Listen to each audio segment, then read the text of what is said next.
Hello friends, welcome to Sumana classes. Friends, आज के इस वीडियो के अंदर हम डिस्कस करने वाले हैं आपके BSHF 101 के क्वेश्चन पेपर का आंसर की। और ये जो क्वेश्चन पेपर है ये आपका 2 मार्च 2021 को कंडक्ट कराया गया था। तो आज की इस वीडियो के अंदर हम हिंदी मीडियम के आंसर की डिस्कस करने वाले हैं। तो फ्रेंड्स, अगर आप लोग अपने क्वेश्चंस मैच करना चाहते हैं तो आप इस वीडियो को देख सकते हो। और अगर आप लोग अपने एग्ज़ाम के लिए प्रिपेयर कर रहे हो तो भी ये आपके लिए काफ़ी ज़्यादा हेल्पफुल रहेगा, क्योंकि जो क्वेश्चंस होते हैं प्रीवियस ईयर के वो काफ़ी ज़्यादा इंपॉर्टेंट होते हैं इग्नू में एग्ज़ाम की प्रिपरेशन के लिए। ठीक है, तो चलिए स्टार्ट करते हैं अपने क्वेश्चन नंबर 1 से। तो सबसे पहला क्वेश्चन है आपका यहाँ पे, निम्नलिखित में से किसका विचार था कि समाज एक सामाजिक व्यवस्था है। तो इस वाले क्वेश्चन के लिए जो करेक्ट आंसर हो जाएगा वो हो जाएगा आपका ऑप्शन नंबर 3, गिडेंस। ठीक है, नेक्स्ट क्वेश्चन देख लेते हैं, क्वेश्चन नंबर 2। क्वेश्चन नंबर 2 पे पूछा गया है आपसे यहाँ पे, निरंकुश शासन किसके द्वारा अस्तित्व में रहते हैं।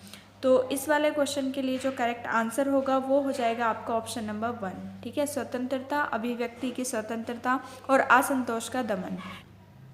अगला क्वेश्चन है फिर यहाँ पे आपका क्वेश्चन नंबर 3। और क्वेश्चन नंबर 3 पे यहाँ पे आपसे पूछा गया है, पुरापाषाण काल में मानव जीवन पूर्ण रूप से किस पर निर्भर था। तो ये बहुत ही ज़्यादा सिंपल और इजी क्वेश्चन है और इसका जो आंसर होगा वो हो जाएगा आपका ऑप्शन नंबर 3, शिकार करना, मछली पकड़ना और भोजन संग्रहण। ठीक है, ये तीनों ही चीज़ें, इन पर ही पुरापाषाण काल में मानव जीवन का पूर्ण जीवन जो था वो निर्भर था। ठीक है, तो क्वेश्चन नंबर 3 के लिए आपका ऑप्शन 3 बिल्कुल करेक्ट हो जाएगा। अगला क्वेश्चन है फिर यहाँ पे आपका क्वेश्चन नंबर 4। क्वेश्चन नंबर 4 पे यहाँ पे पूछा गया है, मानव इतिहास के किस काल में अनाज की खेती करने के साक्ष्य मिलते हैं। तो जो एग्रीकल्चर रिवोल्यूशन हुआ था, जो अनाज की जो खेती होती थी, ठीक है, वो नवपाषाण काल में मतलब न्यू स्टोन एज में होती थी। तो इसका जो उत्तर हो जाएगा वो हो जाएगा आपका ऑप्शन नंबर 1, क्वेश्चन नंबर 4 के लिए। तो आप इस पर टिक कर लीजिए। एंड फिर है यहाँ पे आपका अगला question, question number 5। Question number 5 पे पूछा गया है आपसे यहाँ पे, लोह युग में लोहे का प्रयोग किस लिए किया जाता था। तो लोह युग में जो लोहे का प्रयोग किया जाता था वो वनों को साफ करने हेतु कुल्हाड़ी बनाने के लिए किया जाता था। तो क्वेश्चन नंबर 5 का जो ऑप्शन 2 है वो करेक्ट हो जाएगा। इसका सही आंसर जो है वो ऑप्शन 2 है। ठीक है, तो चलिए बढ़ते हैं अपने अगले क्वेश्चन की तरफ, क्वेश्चन नंबर 6। क्वेश्चन नंबर 6 पे यहाँ पे पूछा गया है आपसे, सिंधु घाटी सभ्यता किसका उदाहरण है। तो सिंधु घाटी सभ्यता जो उदाहरण है वो है कांस्य युग की, ठीक है, ब्रॉन्ज एज की। तो इसका जो करेक्ट आंसर हो जाएगा वो हो जाएगा आपका ऑप्शन नंबर 1। अगला क्वेश्चन देख लेते हैं, क्वेश्चन नंबर 7। क्वेश्चन नंबर 7 पे यहाँ पे आपसे पूछा गया है, कांस्य युग में खाद्य उत्पादन अधिशेष किसका कारण बना। तो यहाँ पे आपको 4 ऑप्शन दे रखे हैं और इसका जो करेक्ट आंसर होगा वो हो जाएगा आपका ऑप्शन नंबर 4, कृषि भूमि पर लोगों का नियंत्रण। ठीक है, क्वेश्चन नंबर 7 के लिए आपका ऑप्शन 4 करेक्ट है। अगला क्वेश्चन है फिर यहाँ पे क्वेश्चन नंबर 8। क्वेश्चन नंबर 8 पे पूछा गया है, समकालिक मानव शास्त्र ये दर्शाता है कि जनजाति जो आधुनिक समाज में नहीं रहती वह आमतौर पर डैश होती है।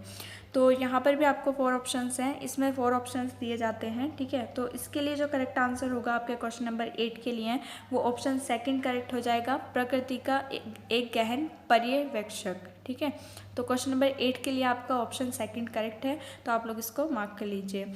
अगला क्वेश्चन है फिर यहाँ पे आपका क्वेश्चन नंबर 9। क्वेश्चन नंबर 9 पे पूछा गया है आपसे, निम्नलिखित में से क्या मानव की अद्वितीय क्षमता है। तो अद्वितीय क्षमता नहीं है, तो इनमें से अद्वितीय क्षमता जो नहीं है वो है शिकार करना। ठीक है, हंटिंग। तो ऑप्शन 1 जो है वो करेक्ट हो जाएगा आपके क्वेश्चन नंबर 9 के लिए। बाकी सारी जो क्षमताएँ हैं वो मनुष्य की अद्वितीय क्षमताएं हैं, सिर्फ शिकार करना नहीं है। तो इसका जो करेक्ट आंसर है वो आपका ऑप्शन 1 हो जाएगा। एंड फिर है यहाँ पे अगला क्वेश्चन, क्वेश्चन नंबर 10। और यहाँ पर पूछा गया है आपसे, कारण और प्रभाव के मध्य का संबंध किसके आरंभ का संकेत देता है। तो ये बहुत ही ज़्यादा सिंपल क्वेश्चन है और इसका जो करेक्ट आंसर हो जाएगा वो हो जाएगा आपका वैज्ञानिक तर्क। ठीक है, क्वेश्चन नंबर 10 के लिए आपका ऑप्शन 3 जो है वो करेक्ट हो जाएगा। चलिए बढ़ते हैं अपने अगले क्वेश्चन की तरफ, क्वेश्चन नंबर 11। क्वेश्चन नंबर 11 पे यहाँ पे आपसे पूछा गया है, भारतीय परंपरा किसके मध्य विरोध नहीं देखती। तो इस वाले क्वेश्चन का जो आंसर है वो आपका हो जाएगा ऑप्शन 3, प्रकृति और संस्कृति। ठीक है, तो क्वेश्चन नंबर 11 के लिए आपका ऑप्शन 3 करेक्ट है, आप इस पर टिक कर लीजिए। नेक्स्ट क्वेश्चन देख लेते हैं, क्वेश्चन नंबर 12। क्वेश्चन नंबर 12 पे यहाँ पे पूछा गया है, विज्ञान के समान जादू किसका अनुसरण करता है। तो विज्ञान के समान जादू किसका अनुसरण करता है, ये आपको यहाँ पे बताना है। यहाँ पे आपको 4 ऑप्शन दे रखे हैं, तो इसके लिए जो करेक्ट आंसर होगा वो हो जाएगा आपका प्रकृति पर नियंत्रण, ऑप्शन सेकेंड। ठीक है, क्वेश्चन नंबर 12 के लिए आपका ऑप्शन सेकेंड करेक्ट है। अगला क्वेश्चन है फिर यहाँ पे क्वेश्चन नंबर 13। क्वेश्चन नंबर 13 पे पूछा गया है यहाँ पे आपसे, निम्नलिखित में से किसने धार्मिक मुक्ति के लिए चर्च से ज़्यादा व्यक्ति की भूमिका पर बल दिया है। Calvin, Newton, Galileo, Marx. ठीक है, तो इसका जो करेक्ट आंसर होना चाहिए वो होना चाहिए आपका ऑप्शन नंबर 1 कैल्विन। ठीक है, क्वेश्चन नंबर 13 के लिए आपका ऑप्शन 1 करेक्ट है। फिर नेक्स्ट क्वेश्चन देख लेते हैं, क्वेश्चन नंबर 14। क्वेश्चन नंबर 14 पे पूछा गया है आपसे यहाँ पे, सामाजिक विज्ञान की विषय वस्तु है। तो सामाजिक विज्ञान की विषय वस्तु है मनुष्य। तो क्वेश्चन नंबर 14 के लिए आपका ऑप्शन 3 करेक्ट हो जाएगा, मनुष्य। चलिए बढ़ते हैं अपने अगले क्वेश्चन की तरफ, क्वेश्चन नंबर 15। क्वेश्चन नंबर 15 पे यहाँ पे पूछा गया है, पश्चिम औद्योगिक समाज किससे संबंधित है। फ्रेंड्स, ये वाला जो क्वेश्चन है ये इंग्लिश में कुछ और दे रखा है कि जो पश्चिम औद्योगिक समाज है वो किससे संबंधित नहीं है। इंग्लिश में ये दे रखा है और हिंदी में यहाँ पे ये दे रखा है कि पश्चिम औद्योगिक समाज किससे संबंधित है।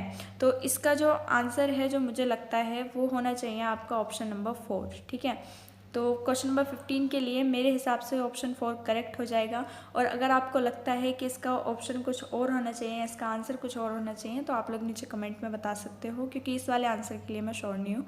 ठीक है, क्योंकि ये बुक से मुझे डायरेक्टली नहीं मिला है। तो अगर आप लोगों को इसका सही आंसर पता है तो आप लोग नीचे कमेंट सेक्शन में बता सकते हैं, ताकि और स्टूडेंट की हेल्प हो जाए जो अपने एग्ज़ाम के लिए प्रिपेयर कर रहे हैं। तो चलिए बढ़ते हैं अपने अगले क्वेश्चन की तरफ, क्वेश्चन नंबर 16। क्वेश्चन नंबर 16 पे यहाँ पे पूछा गया है आपसे, 14वीं 16वीं शताब्दी यूरोप में कला, साहित्य और सामाजिक चेतना के महान पुनरुत्थान को किस नाम से जाना जाता है। तो इसका उत्तर हो जाएगा आपका पुनर्जागरण काल, ऑप्शन 4 रेनेसा पीरियड। ठीक है, तो क्वेश्चन नंबर 16 के लिए आपका ऑप्शन 4 करेक्ट है।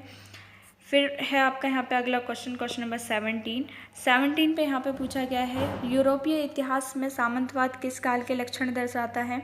तो यूरोपीय इतिहास में सामंतवाद जो लक्षण दर्शाता है वो होता है आपके मध्य युग। ठीक है, तो क्वेश्चन नंबर 17 के लिए आपका ऑप्शन 1 करेक्ट है। और ये जो क्वेश्चन है ये आपको चैप्टर 3 से दिया गया है, तो चैप्टर 3 से भी आप इसका आंसर मैच कर सकते हो। फर्स्ट या सेकंड पेज में, सेकंड या थर्ड पेज में ही इसका आंसर है, तो आप लोग इसे वहाँ से भी चेक कर सकते हो और वहाँ से भी इसे पढ़ सकते हो। ठीक है, एंड नेक्स्ट है फिर यहाँ पे आपका अगला question, question number 18। Question number 18 पे यहाँ पे आपसे पूछा गया है, व्यापार और विनिर्माण की वृद्धि ने किसकी शुरुआत को चिन्हित किया था। तो इसमें 4 ऑप्शन हैं आपके, राज्य समाज, पूंजीवाद, धन और कारखाना। तो इसके लिए जो करेक्ट आंसर है वो हो जाएगा आपका ऑप्शन नंबर 2 पूंजीवाद। ठीक है, क्वेश्चन नंबर 18 के लिए आपका ऑप्शन 2 करेक्ट है। क्वेश्चन नंबर 19 पे यहाँ पे पूछा गया है आपसे, आरंभिक मध्यकाल में यूरोप के उत्पादक और कारीगर किस तरह संगठित थे। तो इस वाले क्वेश्चन का जो उत्तर हो जाएगा वो हो जाएगा आपका ऑप्शन 1।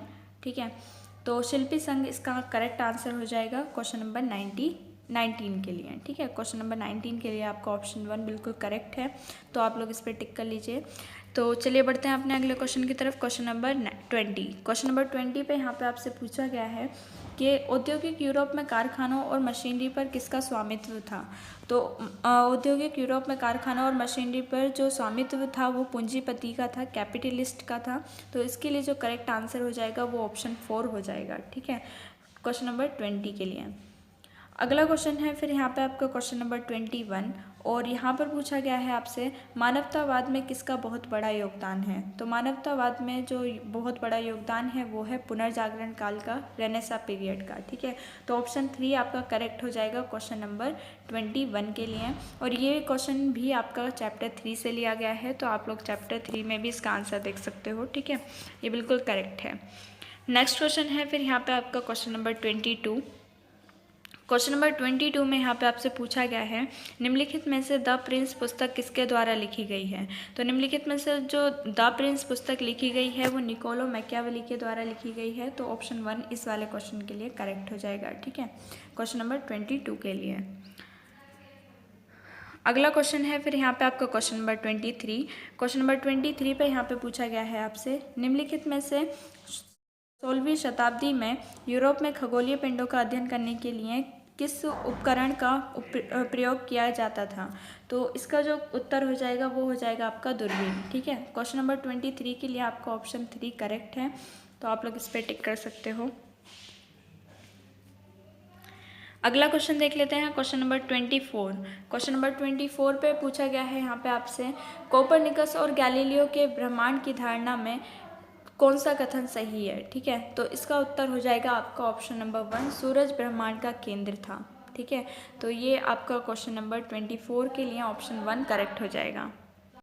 नेक्स्ट क्वेश्चन देख लेते हैं, क्वेश्चन नंबर 25। क्वेश्चन नंबर 25 में यहाँ पे पूछा गया है आपसे, फ्रांसिस बेकन अनुभववाद के अग्रदूतों में से एक ने किसकी वकालत की। तो यहाँ पर 4 ऑप्शंस हैं आपके, और जो 4th ऑप्शन है वो इसके लिए करेक्ट हो जाएगा आपके क्वेश्चन नंबर 25 के लिए, आगमनात्मक पद्धति। ठीक है, इंडक्टिव मेथड के अगेंस्ट वो इंडक्टिव मेथड के लिए इन्होंने वकालत की थी फ्रांसिस बेकन ने। तो 25 के लिए आपका ऑप्शन 4 जो है वो करेक्ट हो जाएगा। ठीक है, एंड फिर है यहाँ पे अगला क्वेश्चन, क्वेश्चन नंबर 26।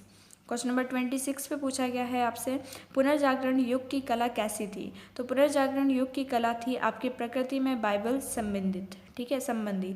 तो ऑप्शन 1 आपका करेक्ट हो जाएगा क्वेश्चन नंबर 26 के लिए। बढ़ते हैं अपने अगले क्वेश्चन की तरफ, क्वेश्चन नंबर 27। क्वेश्चन नंबर 27 पे यहाँ पे आपसे पूछा गया है, पुनर्जागरण काल में साहित्य रचना का सबसे महत्वपूर्ण लक्षण क्या था। तो पुनर्जागरण काल में साहित्य रचना का सबसे महत्वपूर्ण लक्षण था आपका लैटिन भाषा। ठीक है, सॉरी, स्थानीय भाषा। तो ऑप्शन 4 जो है वो आपका करेक्ट हो जाएगा क्वेश्चन नंबर 27 के लिए। ठीक है, तो ऑप्शन 4 आपका करेक्ट है क्वेश्चन नंबर 27 के लिए, तो आप लोग इसे टिक कर लीजिए। एंड फिर है यहाँ पे अगला question, question number 28। Question number 28 पे पूछा गया है आपसे, 18वीं शताब्दी में भारत से निर्यात की जाने वाली सबसे महत्वपूर्ण वस्तु क्या थी। तो वो था आपका सूती कपड़ा, ऑप्शन 3। ठीक है, ऑप्शन 3 आपका करेक्ट है क्वेश्चन नंबर 28 के लिए। अगला क्वेश्चन है फिर यहाँ पे आपका क्वेश्चन नंबर 29, और यहाँ पर पूछा गया है, ईस्ट इंडिया कंपनी ने भारत में किस अवधि में अधिकतम राज किया। तो ईस्ट इंडिया कंपनी ने भारत में 1 शताब्दी तक राज किया था, और इसके लिए जो करेक्ट आंसर हो जाएगा वो हो जाएगा आपका ऑप्शन नंबर 1।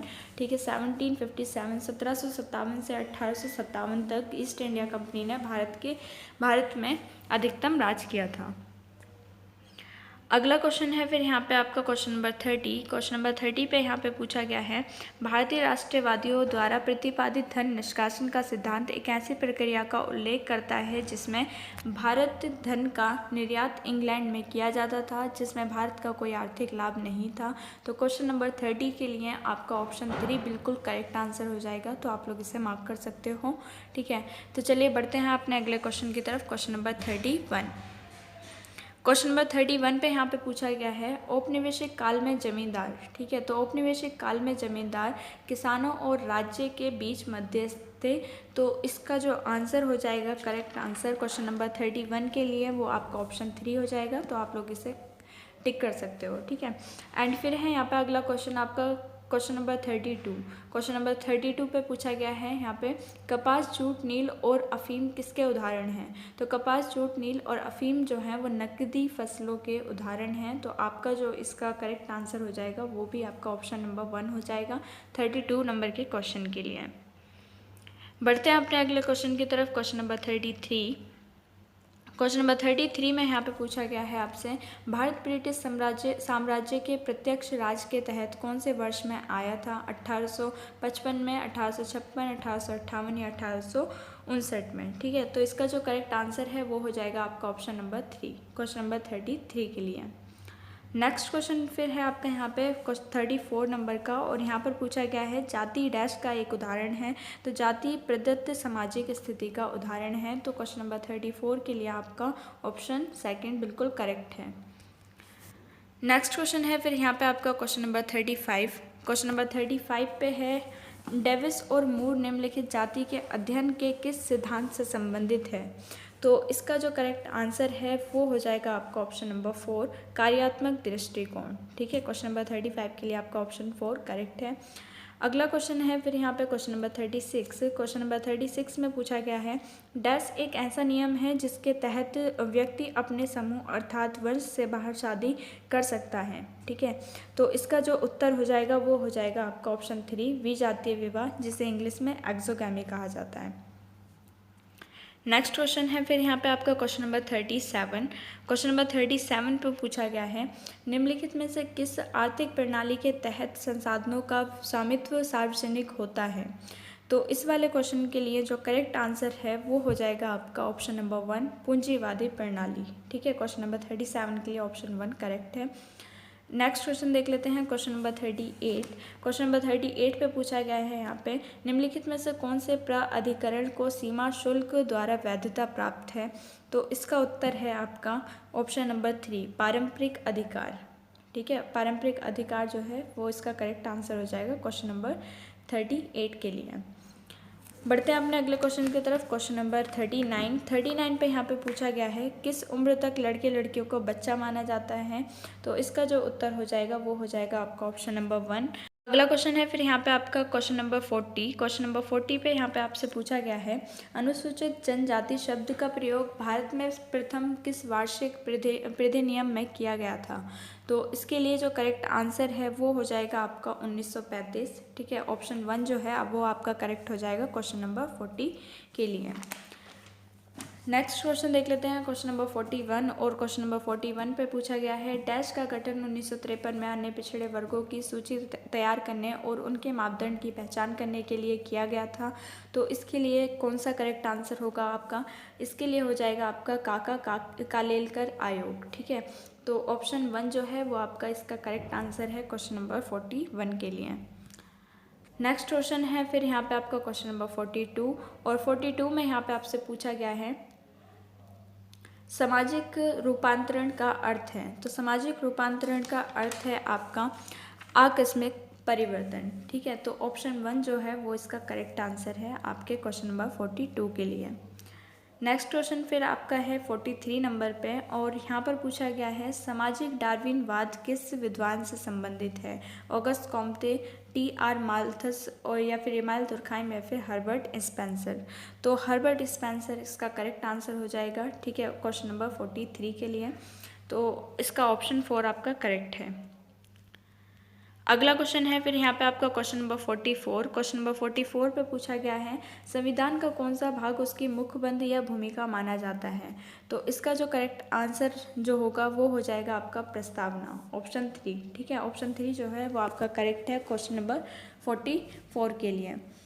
नेक्स्ट क्वेश्चन देख लेते हैं क्वेश्चन नंबर 45। क्वेश्चन नंबर 45 पे पूछा गया है आपसे यहाँ पे डेमोक्रेसी का गठन यूनानी शब्द डेमोस ने किया गया है और जिसका अर्थ होता है क्या।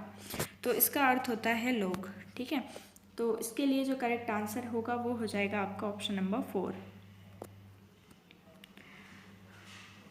अगला क्वेश्चन देख लेते हैं क्वेश्चन नंबर 46। क्वेश्चन नंबर 46 पे पूछा गया है यहाँ पे पंचायती राज किसका एक उदाहरण है। तो पंचायती राज जो उदाहरण है वो है आपका स्थानीय स्वायत्त सरकार का। ठीक है, तो इसके लिए जो करेक्ट आंसर हो जाएगा वो हो जाएगा आपका ऑप्शन 2। ठीक है, क्वेश्चन नंबर 46 के लिए। क्वेश्चन नंबर 47 पे पूछा गया है आपसे निम्नलिखित में से क्या नागरिक समाज का एक भाग है। तो निम्नलिखित में से जो नागरिक समाज का भाग है वो है स्वयं सहायता समूह। तो ऑप्शन 4 क्वेश्चन नंबर 47 के लिए करेक्ट हो जाएगा। फिर यहाँ पे आपको बतानी है PIL की फुल फॉर्म। ठीक है, PIL की जो फुल फॉर्म है वो होगी आपकी जनहित याचिका। ठीक है, ऑप्शन 3 इसके लिए करेक्ट है। चलिए बढ़ते हैं अपने अगले क्वेश्चन की तरफ। Question number 49। क्वेश्चन नंबर 49 पे यहाँ पे पूछा गया है मुख्य सचिव कौन से स्तर पर प्रशासन का प्रमुख होता है। राज्य स्तर। इसका करेक्ट आंसर जो हो जाएगा वो हो जाएगा आपका ऑप्शन 2। नेक्स्ट है फिर यहाँ पे क्वेश्चन नंबर 50। क्वेश्चन नंबर 50 पे पूछा गया है आपसे निम्नलिखित में से क्या सुशासन का एक विशिष्ट गुण नहीं है। तो इसके लिए जो करेक्ट आंसर है वो हो जाएगा आपका ऑप्शन 4 क्वेश्चन नंबर 50 के लिए नागरिक समाज का बहिष्कार करना। बाकी सारे जो ये ऊपर के 3 ऑप्शंस हैं ये सुशासन के विशिष्ट गुण हैं, लेकिन सिर्फ ऑप्शन 4 जो है वो आपका सुशासन का गुण नहीं है। ठीक है, तो इसके लिए करेक्ट आंसर आपका ऑप्शन 4 हो जाएगा। अगला क्वेश्चन है फिर यहाँ पे सूचना का अधिकार अधिनियम कौन से वर्ष में पारित किया गया था।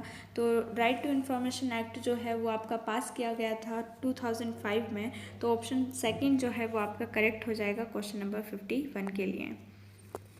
नेक्स्ट क्वेश्चन देख लेते हैं क्वेश्चन नंबर 52। क्वेश्चन नंबर 52 पे यहाँ पे पूछा गया है जनसंख्या में परिवर्तन निम्नलिखित 3 जनसांख्यिक घटनाओं के माध्यम से होता है। वो होती है आपकी जन्म, मृत्यु और प्रवास। ठीक है, बर्थ, डेथ और माइग्रेशन। तो ऑप्शन सेकंड जो है वो आपका 52 नंबर के क्वेश्चन के लिए बिल्कुल करेक्ट हो जाएगा। तो आप लोग इस पर टिक कर लीजिए। फिर है यहाँ पर आपका अगला क्वेश्चन, क्वेश्चन नंबर 53, और यहाँ पर आपको बतानी है जीडीपी की फुल फॉर्म। तो जीडीपी की फुल फॉर्म होती है ग्रॉस डोमेस्टिक प्रोडक्ट। ठीक है, और इसे इंग्लिश में हिंदी में बोलते हैं सकल घरेलू उत्पाद। तो ऑप्शन 1 जो है वो आपका करेक्ट हो जाएगा क्वेश्चन नंबर 53 के लिए। नेक्स्ट क्वेश्चन है फिर यहाँ पे क्वेश्चन नंबर 54, और यहाँ पर पूछा गया है आपसे डैश अर्थव्यवस्था के प्राथमिक क्षेत्र में शामिल हैं। तो ये हैं आपके कृषि, वानिकी, लैंगिक और मछली पकड़ना। तो ऑप्शन सेकंड जो है वो आपका करेक्ट आंसर हो जाएगा क्वेश्चन नंबर 54 के लिए। ठीक है, कृषि, वानिकी, लैंगिक और मछली पकड़ना अर्थव्यवस्था के प्राथमिक क्षेत्र में शामिल है।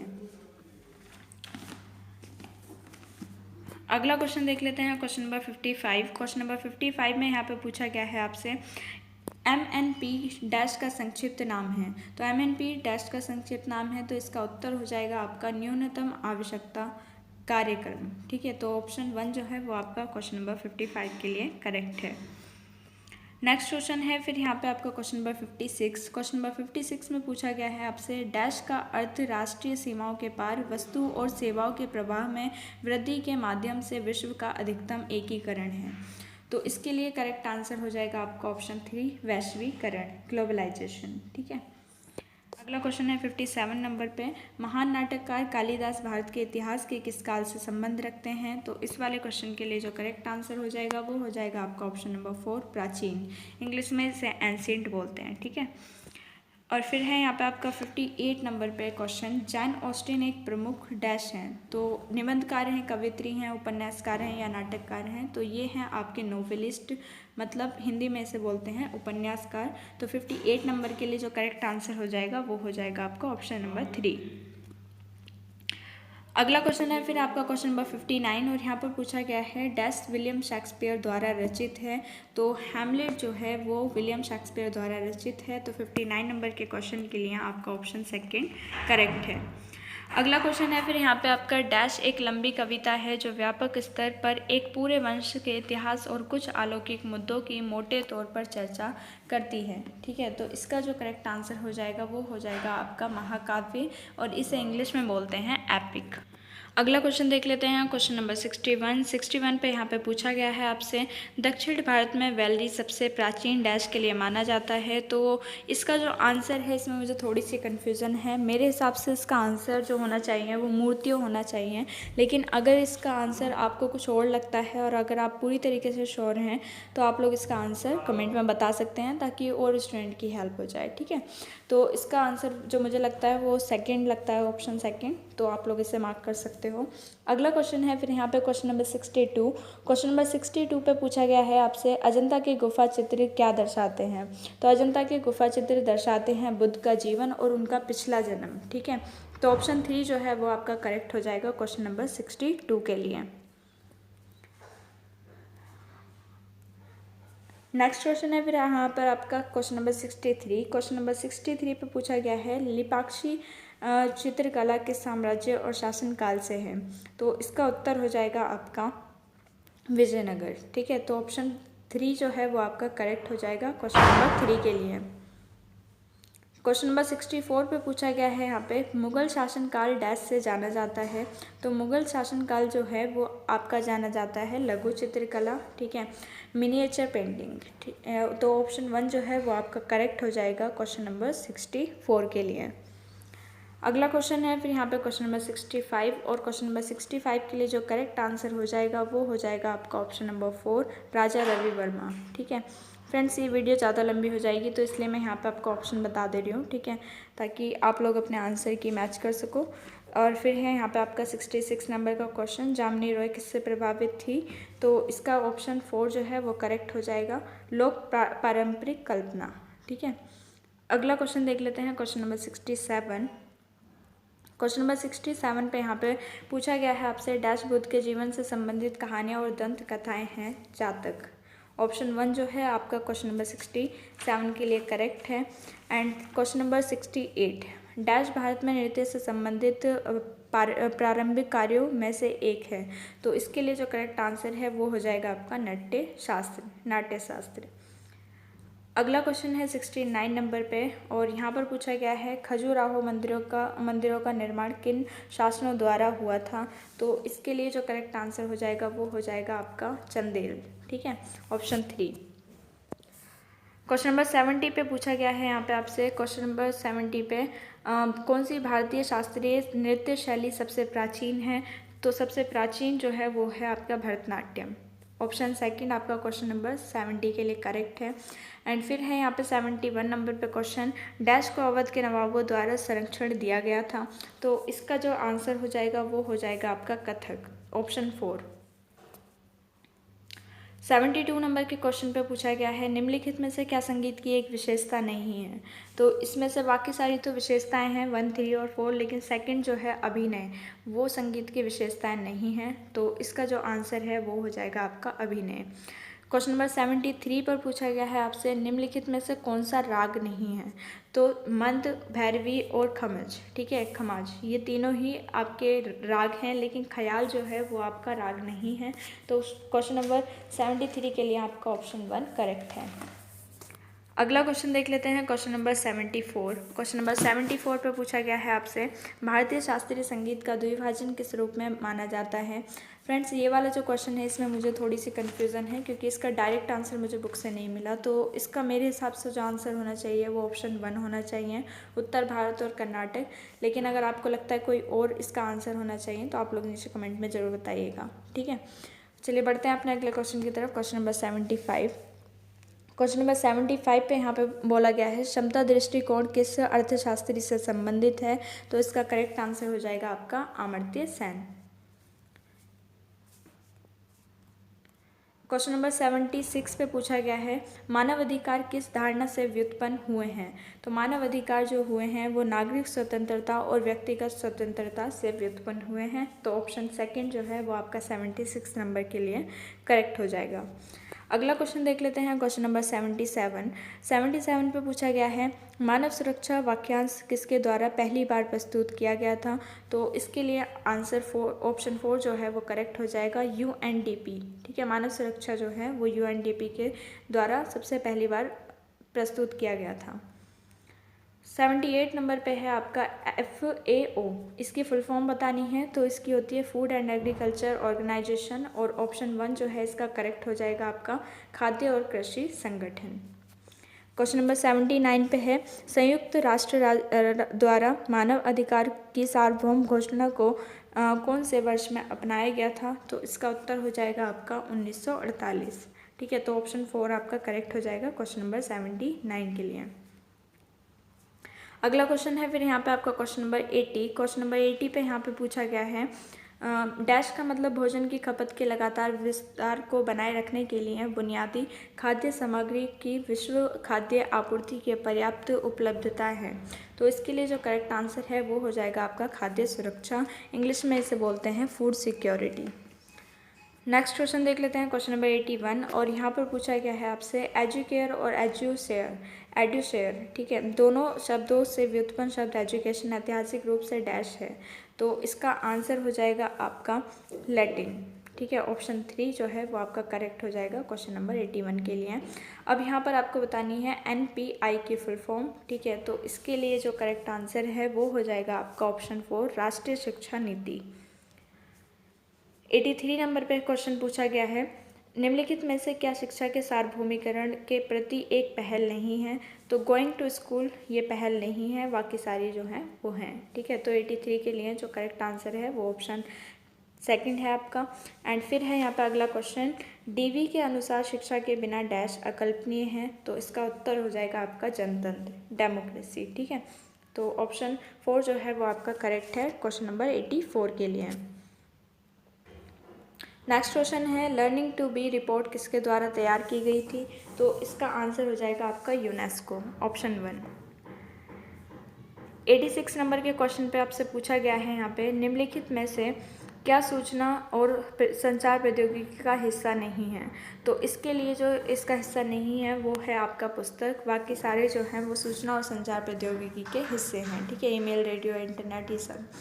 एंड फिर है यहाँ पे 87 नंबर पे वह जिनकी सूचना प्रौद्योगिकी तक पहुँच है और वह जिनकी सूचना प्रौद्योगिकी तक सीमित पहुँच है उनके बीच की असमानता को क्या कहा जाता है? तो इसको बोला जाता है डिजिटल डिवाइड, ऑप्शन 1 आपका करेक्ट है क्वेश्चन नंबर 87 के लिए। नेक्स्ट है फिर यहाँ पे आपका क्वेश्चन नंबर 88 और यहाँ पर बोला गया है आधुनिक राष्ट्र राज्य की शुरुआत किसके बाद हुई? इसका उत्तर हो जाएगा आपका पुनर्जागरण काल, ठीक है, रेनेसां पीरियड के बाद। इसमें भी मुझे थोड़ी सी कन्फ्यूज़न है क्योंकि इसका मुझे डायरेक्ट आंसर नहीं मिला है, तो इसे भी अगर आपको लगता है ये गलत है तो आप लोग कमेंट में बता सकते हो, ठीक है। एंड नेक्स्ट है फिर यहाँ पे 89 नंबर के क्वेश्चन पे विश्व बैंक और अंतर्राष्ट्रीय मुद्रा कोष द्वारा लगाई गई शर्तें उनकी निम्नलिखित सिफारिशों में देखी जा सकती हैं। तो इसका आंसर जो होगा वो हो जाएगा आपका ऑप्शन 2 संरचनात्मक समायोजन। 90 नंबर के क्वेश्चन पे पूछा गया है आपसे रियो डी जेनेरियो में हुआ पृथ्वी सम्मेलन कौन से वर्ष में आयोजित किया गया था? तो इसके लिए जो करेक्ट आंसर है वो हो जाएगा आपका 1992, ऑप्शन 3।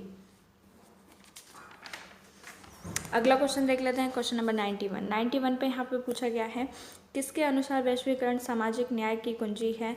तो इसका आंसर हो जाएगा आपका विश्व बैंक, ठीक है, ऑप्शन 4 जो है वो आपका करेक्ट हो जाएगा क्वेश्चन नंबर 91 के लिए। अगला क्वेश्चन है फिर यहाँ पे आपका क्वेश्चन नंबर 92 पर पूछा गया है इतिहास का अंत वाक्यांश के साथ किसका संबंध है? तो इसका आंसर होगा आपका फ्रांसिस फुकुयामा, ठीक है, ऑप्शन 4 जो है वो आपका करेक्ट है क्वेश्चन नंबर 92 के लिए। नेक्स्ट क्वेश्चन है फिर यहाँ पे क्वेश्चन नंबर 93 और 93 के लिए जो करेक्ट आंसर है वो हो जाएगा आपका ऑप्शन नंबर 1 बहुराष्ट्रीय निगम। अगला क्वेश्चन फिर है आपका यहाँ पे 94 नंबर पे निम्नलिखित में से क्या एक अंतर्राष्ट्रीय गैर सरकारी संगठन का एक उदाहरण नहीं है? तो वो है आपका सर्व कर्मचारी महिला संघ, ऑप्शन 3 जो है वो आपका करेक्ट हो जाएगा क्वेश्चन नंबर 94 के लिए। और फिर है यहाँ पे आपका अगला क्वेश्चन 95, तो ये बहुत ज़्यादा इजी है और नर्मदा बचाओ आंदोलन जो था वो बड़े बांध के खिलाफ था, तो इसका ऑप्शन 2 आपका करेक्ट हो जाएगा। एंड फिर है आपका यहाँ पे 96 नंबर का क्वेश्चन 96 नंबर पे प्राकृतिक संसाधनों के निजीकरण से उत्पन्न हुए मामलों के निपटारे में कौन सा सिद्धांत उपयोग किया जाता है? तो इसके लिए जो करेक्ट आंसर हो जाएगा वो हो जाएगा आपका ऑप्शन नंबर 1 सार्वजनिक न्याय सिद्धांत। अगला क्वेश्चन है यहाँ पे 97 नंबर पे निम्नलिखित में से कौन अपने पर्यावरण के प्रति अनुकूल रवैये के लिए प्रसिद्ध है? तो इसके लिए जो करेक्ट आंसर है वो हो जाएगा आपका बिश्नोई, ठीक है, ऑप्शन 3। अगला क्वेश्चन है फिर यहाँ पे आपका क्वेश्चन नंबर 98 पे पूछा गया है स्टॉकहोम में संयुक्त राष्ट्र का पर्यावरण पर सम्मेलन कौन से वर्ष में आयोजित हुआ था? तो इसके लिए जो करेक्ट आंसर है वो हो जाएगा आपका 1972, ऑप्शन 4। फिर है आपका 5 जून किस रूप से चिन्हित है? तो विश्व पर्यावरण दिवस जो मनाया जाता है वर्ल्ड एनवायरनमेंट डे वो आपका 5 जून को सेलिब्रेट किया जाता है, तो इसका करेक्ट आंसर आपका ऑप्शन 2 है।